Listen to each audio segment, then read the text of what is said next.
Hello and welcome guys. First lecture I think upload हो गया होगा, ये सेकंड लेक्चर है।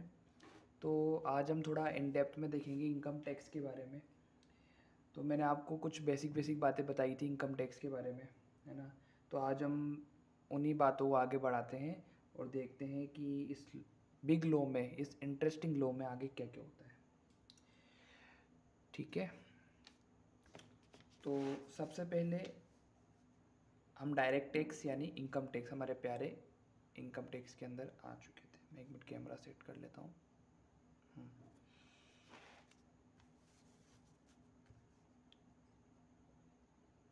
इनकम टैक्स एक्ट 1961, ठीक है। ये इनकम टैक्स एक्ट लो 1961 के अंदर बना था, है ना। और अगर मैं थोड़ा सा डीप में लेके जाऊँ तो ये एंट्री नंबर 82 के अंदर बना था इस एक्ट के। तो ये एक्ट हमको क्या बताता है, हमें रूल्स बताता है, इस ये काम कैसे करेगा वो बताता है। लेकिन इसमें जो रेट सप्लाई होती है ना, वो हमें फिनेंस एक्ट बताता है। फिनेंस एक्ट एवरी ईयर आता है। अब भैया एवरी ईयर क्यों आता है, एक तो एक बार ही आना चाहिए। एवरी ईयर ऐसे आता है कि जो रेट्स होती है ना, वो हमेशा एक सी नहीं रह सकती। जैसे कि जब आपके पापा बोर्न हुए थे ना, तब 10,000 रुपये के ऊपर टैक्स लगता था। मतलब जिसकी इनकम 10,000 रुपये से ज़्यादा है उसके ऊपर टैक्स लगता था। लेकिन जब आप इस ईरा के अंदर आ गए हो तो अभी करंटली 7 लाख रुपये पर एनम तक कोई टैक्स नहीं लगता अगर आप रेजिडेंट इंडिविजुअल हो। इसलिए अगर मान लो कि हम रेट्स नहीं बदलते यानी एक्ट नहीं बदलते, फाइनेंस एक्ट नहीं बदलते, तो वो फिर चलता रहता। मतलब 10,000 के ऊपर आज भी टैक्स लग रहा होता। फनी लगता है ना सुनने में। इसलिए ये हर साल बदलता रहता है for the tax rates and some amendments, ठीक है। और ये फाइनेंस एक्ट लाता कौन है?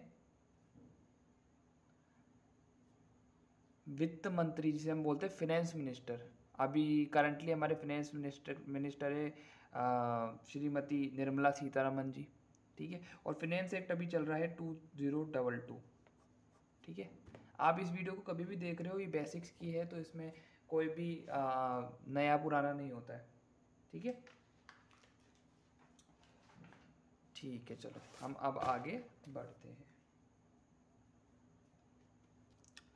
तो इनकम टैक्स एक्ट को चलाने के लिए, है ना, एक होता है हमारे पास में CBDT, है ना। तो CBDT जो भी क्लैरिफिकेशन इशू करता है उसके वो हमें इस टैक्स के अंदर देखने को मिलते हैं, ठीक है ना। अब हम सेक्शन वाइज सेक्शन आगे चलेंगे और हम देखेंगे कि इस एक्ट के अंदर क्या क्या होता है ना। तो सबसे पहले हम देखेंगे ईयर। ईयर को हम दो भाग में डिवाइड करते हैं मोस्टली। एक तो होता है असेसमेंट ईयर, है ना, और एक होता है प्रीवियस ईयर।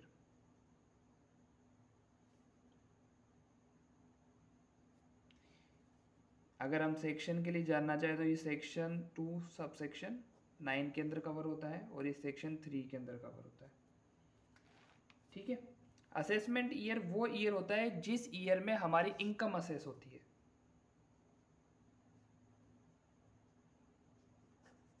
अभी इनकम असेस होना क्या होता है, जैसे आप मान लो 2025 के अंदर खड़े हो, एग्जाम्पल के लिए हम मानते हैं 2025 के अंदर खड़े हैं, तो आपकी इनकम के ऊपर टैक्स 2025 का नहीं लगेगा। आपकी इनकम के ऊपर टैक्स 2024 का लगेगा। इट मीन्स एक साल पहले का। तो ये हमारा क्या हो गया, असेसमेंट ईयर हो गया, ठीक है। या फिर यूं समझ लो कि इसे प्रीवियस ईयर बोल लो और इसे असेसमेंट ईयर बोल लो। समझ रहे हो ना।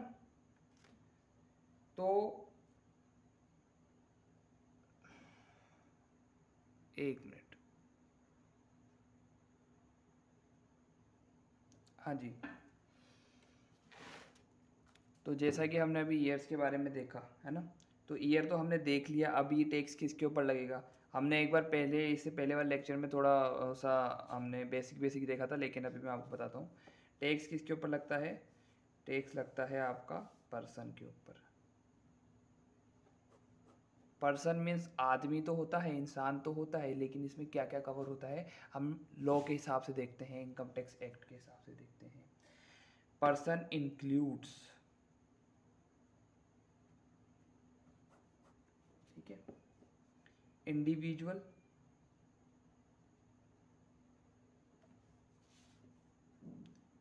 HUF Hindu undivided family, company,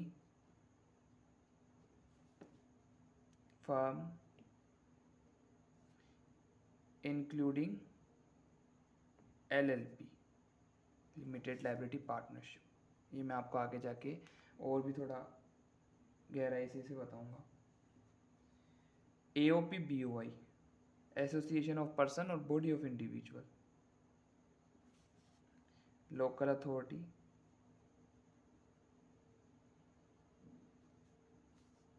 LA, AJI, artificial judicial person, AJP sorry, ठीक है। तो ये सभी लोग हमारे पर्सन की डेफिनेशन के अंदर इंक्लूड होते हैं, जो जो हमें टैक्स देंगे, यानी गवर्नमेंट को टैक्स पे करेंगे डायरेक्ट टैक्स के अंदर, ठीक है। तो अभी हम फिनेंस एक्ट 2021 की मतलब पुरानी रेट्स की बात करेंगे, कुछ नई रेट्स अभी तक सिलेबस में एप्लीकेबल नहीं हुई है और अभी तक उसका कोई भी असेसमेंट नहीं हो पाया है, ठीक है। तो रेट्स इन सब के लिए कौन कौन सी होती है? रेट से पहले भी मैं आपको थोड़ा सा और बताना चाहता हूँ कि रेजिडेंशियल स्टेटस के बारे में। तो रेजिडेंशियल स्टेटस के को अपन एक अलग से चैप्टर में कवर करेंगे, लेकिन अभी मैं आपको थोड़ा सा ब्रीफ इंट्रोडक्शन देता हूँ, है ना। तो क्या होता है, एक होता है रेजिडेंट,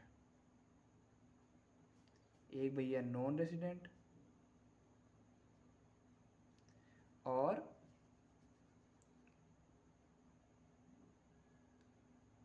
एक रेजिडेंट, एक नॉन रेजिडेंट और एक नॉट ऑर्डिनरी रेजिडेंट,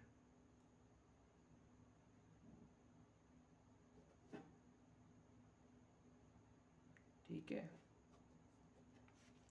रेजिडेंट क्या होता है? जो भैया 100% रेजिडेंट होता है, और नॉन रेजिडेंट जो 100% बाहर का होता है, विदेशी होता है।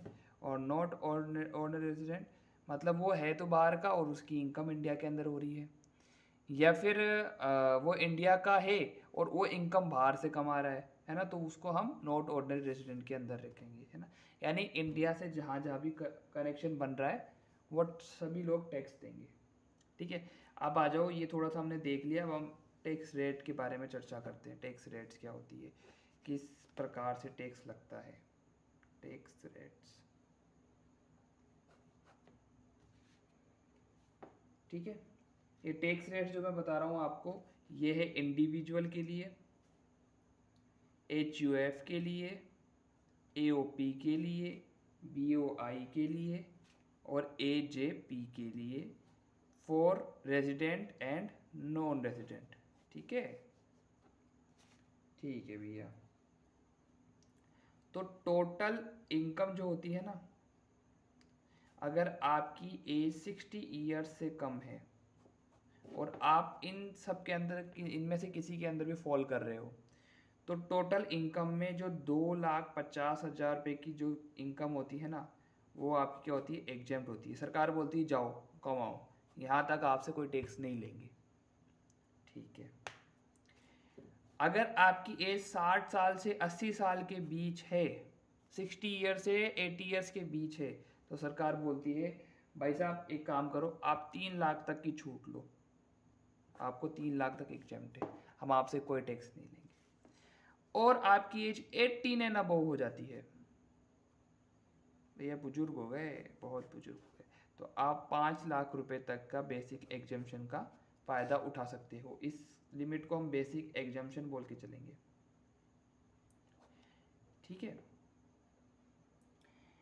इस एज को हम बोलेंगे सीनियर सिटीजन और इस एज को सुपर सीनियर सिटीजन हम बोल के चलेंगे। नॉर्मल केस में हम देखें 2.5 लाख तक आपकी एग्जेम्प्ट है, 2.5 लाख से लेकर 5 लाख तक आपकी इनकम के ऊपर टैक्स लगेगा 5%। 5 लाख से 10 लाख तक आपकी इनकम के ऊपर टैक्स लगेगा 20%, और 10 लाख एंड अबोव के ऊपर टैक्स लगेगा 30%। ये हो गया एज 60 एंड बिलो के ऊपर, ठीक है।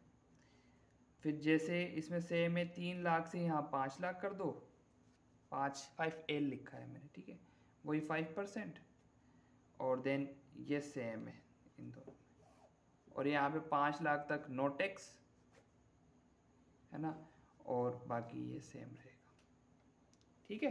एक बार मैं पेज चेंज कर लेता हूँ।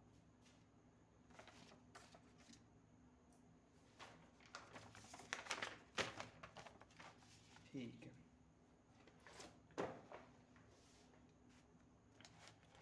अब हमने इनकम टैक्स की रेट्स देख ली है ना, तो हम एक छोटा सा एग्जांपल्स आपके साथ में डिस्कस करते हैं, ठीक है।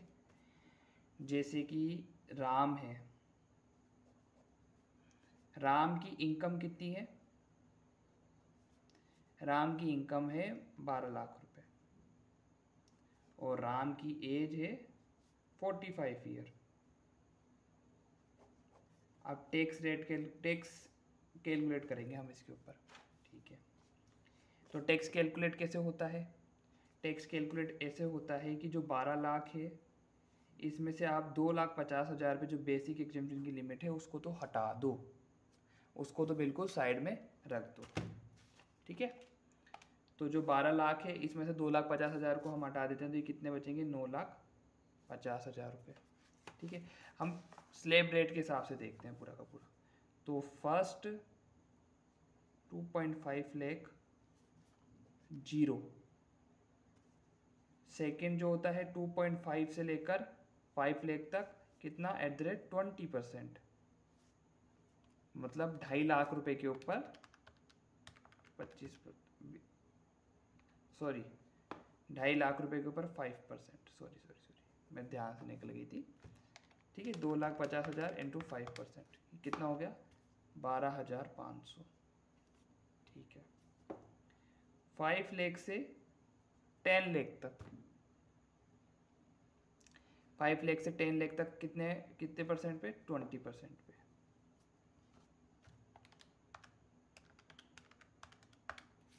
कितना हो गया? 1 लाख रुपीज, एंड रिमेनिंग के ऊपर 30%, तो रिमेनिंग कितना बचा? 2 लाख रुपए, 30%, 60,000 रुपीज, ठीक है। तो ये टोटल कितना हो गया? 1,72,500 में भी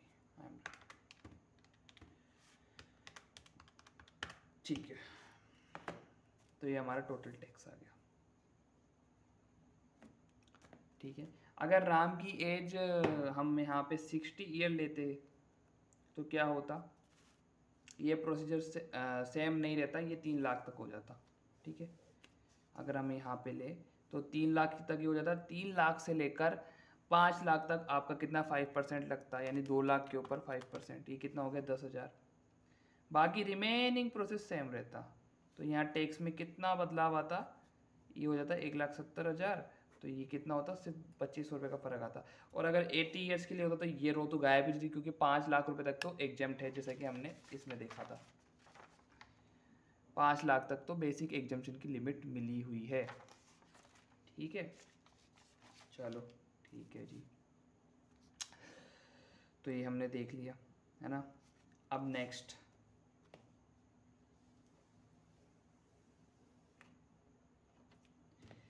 अब हमने टैक्स तो देखा, आज मैं आपको एक नई चीज़ सिखाता हूँ, है ना।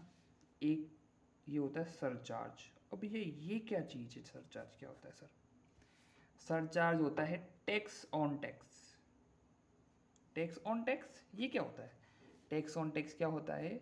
जो भी हमारे रिच पीपल्स हैं, जो हमारे अमीर भाई हैं, सरकार उन्हें क्या बोलती है? आप टैक्स तो दो, लेकिन टैक्स के ऊपर कुछ सरचार्ज भी दो।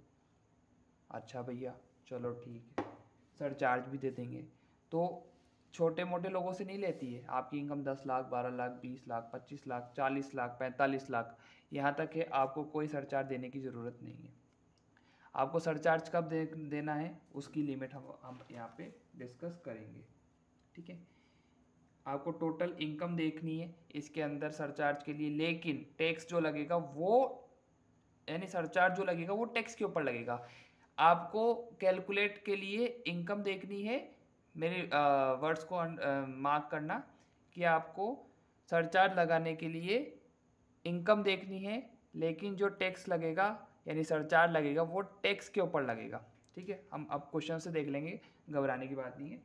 ठीक है, टोटल इनकम, टोटल इनकम आपकी अगर अप टू 50 लाख है, ठीक है, तो आपको सरचार्ज कुछ नहीं देना, नहीं लाएगा। ठीक है, 50 लाख से 1 करोड़, तो आपको 10% ऑफ टैक्स का देना है। 1 करोड़ से 2 करोड़ आपको 15% ऑफ टैक्स देना है। ठीक है, 2 करोड़ से 5 करोड़ आपको 25% देना है, और 5 करोड़ एंड अबव आपको 37% सरचार्ज एप्लीकेबल होगा। ठीक है, ठीक है भैया, ठीक है ठीक है ठीक है। अरे आपको वो हेड्स याद है जो मैंने आपको पिछली क्लास में बताए थे? 5 heads: income from salary, income from house property, income from business and profession, income from capital gain, income from other sources. Other sources यानी जो कहीं नहीं आता वो इनकम फ्रॉम अदर सोर्सेस के अंदर आता है। ठीक है, ठीक है भैया। अब इसमें एक अमेंडमेंट है और एक नई टैक्स रेट है, वो इनकम फ्रॉम कैपिटल गेन के अंदर हम तो चलो ठीक है, हम उसे आगे समझेंगे। अभी मैं आपको थोड़ा हल्के वे में समझाने की कोशिश करता हूँ।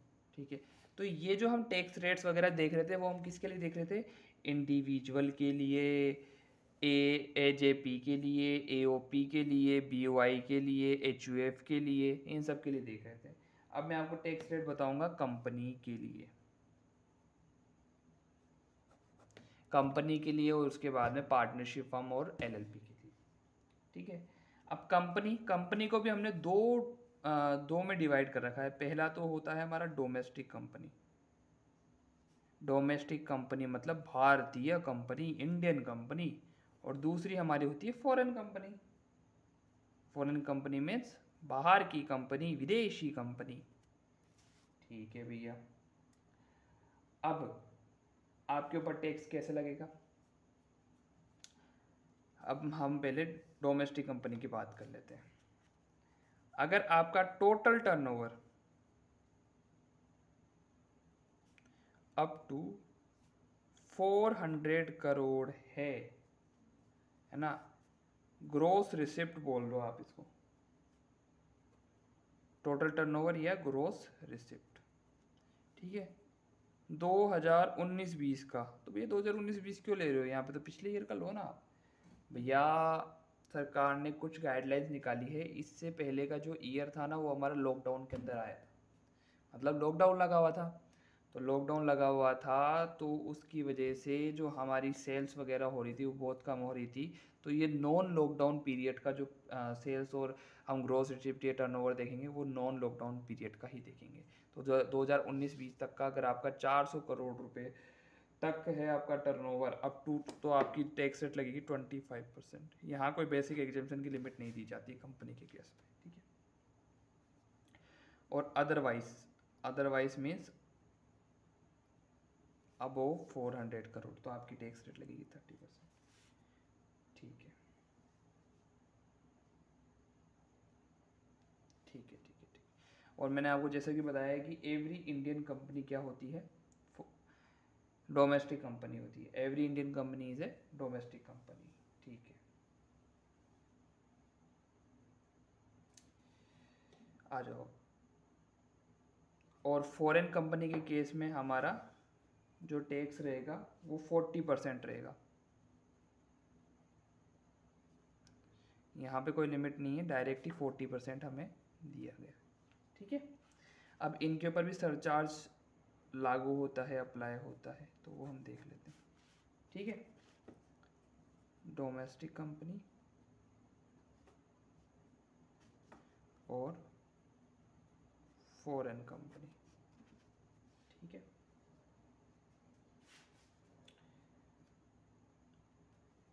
तो यहाँ पे total income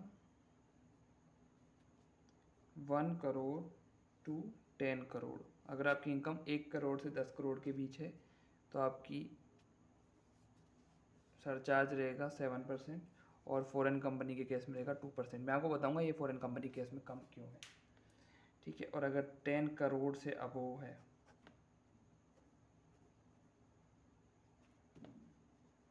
domestic company case में 12% और फॉरेन कंपनी केस में 5%। ठीक है, फॉरेन कंपनी के केस में सरचार्ज को इसलिए कम रखा गया है क्योंकि जो भारतीय एक्ट है ना वो चाहता है कि हमारे पास में ढेर सारी फॉरेन इन्वेस्टमेंट आए, मतलब जो फॉरेन के इन्वेस्टर है वो भारत में आके अपनी कंपनियां लगाएं, और जिससे क्या होता है कि भारत की आय में वृद्धि होती है, उनकी इनकम में वृद्धि होती है ना, यानी इनकम इंक्रीज होती है और उससे हमारी जीडीपी बढ़ती है, तो ओवरऑल हमें फ़ायदा है। तो अगर हम यहाँ पे टैक्स ज़्यादा ले लेंगे, टैक्स तो चलो ठीक है 40% ले रहे हैं हम इनसे, है ना, और अगर हम सरचार्ज भी ज़्यादा ले लेंगे और कुछ भी इनको छूट नहीं देंगे, रिबेट नहीं देंगे, तो फिर कौन यहाँ पे इंडिया में आके काम करना चाहेगा। इसलिए इसकी सरचार्ज की रेट्स को थोड़ा कम रखा गया है ना। इस लेक्चर को हम यहीं तक रखते हैं। मैं लेक्चर को ज़्यादा बड़ा नहीं करना चाहता, मैं आपको सिर्फ कॉन्सेप्ट समझाना चाहता हूँ। ये कॉन्सेप्ट क्लासेस है, ना कि रट्टाफिकेशन क्लासेस है ना। इनकम टैक्स से सबको डर लगता है, लेकिन हम इनकम टैक्स पर जीतेंगे, है ना। तो बस धीरे धीरे मेरे साथ बने रहिए, आपको कोई और वीडियो रेफ़र करने की ज़रूरत नहीं है, सिर्फ मेरे साथ जुड़े रहिए। और आपका कोई भी डाउट आता है मुझसे कांटेक्ट कीजिए, मैं अपने नंबर आपको डिस्क्रिप्शन में दे दूंगा। डायरेक्ट कांटेक्ट कीजिए, कॉल नहीं करना है, ओनली व्हाट्सएप कीजिए, और अगर ज़रूरत पड़ेगी तो हम कॉल पे भी बात करेंगे। ठीक है, अब आगे नेक्स्ट लेक्चर में क्या रहेगा, हमारे नेक्स्ट लेक्चर में रहेगा, मैं कोशिश करूँगा कि जो बेसिक टैक्स रेट्स वाला जो चैप्टर है वो हम ख़त्म कर दें नेक्स्ट चैप्टर में, जिसमें हमारा पार्टनरशिप की रेट्स बाकी है, सरचार्ज बाकी है, मार्जिनल रिलीफ बाकी है, कुछ रिबेट्स बाकी है, T7 की रिबेट्स बाकी है, जो कि हम नेक्स्ट लेक्चर में देखेंगे। और उसके बाद फिर हम रेजिडेंशियल स्टेटस स्टार्ट करेंगे, मतलब जो इनकम कहाँ यानी किस किस के ऊपर लगेगी, रेजिडेंशियल स्टेटस से ही पता लग पाता है। ठीक है, सो गाइस चलो bye bye, tata, see you, good night.